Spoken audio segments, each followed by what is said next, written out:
Yan guys, for today's video, ituturo sa inyo para i-testing yung flasher relay natin kung okay pa. Yan, kasi syempre pag may flasher relay tayo, ayun yung papablink sa mga flasher natin. Kung mag-right turn tayo, left turn tayo, siya yung nagbibigay ng blinker dun sa mga ilaw natin. Yan, papakita ko sa inyo yung video kung paano siya i-test. Yan guys, ito yung flasher relay natin. Makikita nyo sa flasher relay, meron niyang letter na B at L. Ngayon, so kaya pati malalaman, yung B guys, lagyan lang natin siya ng supply. Yan, nilagyan ko na siyang wire, lagyan natin siya ng supply sa positive. Tapos itong L niya, ito yung sa output niya, lagyan lang din natin siya ng, dapat kung may test light tayo, lagyan natin siya ng test light, dapat yung ilaw natin magbi-blink. Yan, te-testing natin ha. Ito yung test light ko. Siyempre guys, para sa gumana, lagyan natin siya sa ground. Yan, lagyan natin siya sa ground ng battery. Yan. Tapos etong B, yan, lagyan natin sa supply ng battery. Yan. Yan B. Yan. Ito yung test light natin ha. Testing mo natin manual yung test light kung gumagana ha.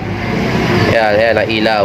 Ngayon, ito yung B ng flasher relay, kabit natin sa positive. Tapos ngayon, para malaman natin yung output, yung L, ito nilagyan natin ng test light. Dapat magbiblink siya. Ayan, may nakikita nyo. Ayan, pakita ko. Ayan, diba, blinking siya. Ayan, nailaw siya. Ngayon, kung wala naman kayong test light, pwede kayo gumamit ng mga LED. Katulad na ito. Ayan, LED. Ayan, may LED ka. Lagay mo lang din sa negative. Lagay mo lang din sa negative yung ground na LED. Yan. Salpak mo ito sa positive. Salpak ko na. Yan, ganun pa rin. Lagay mo pa rin ito sa positive.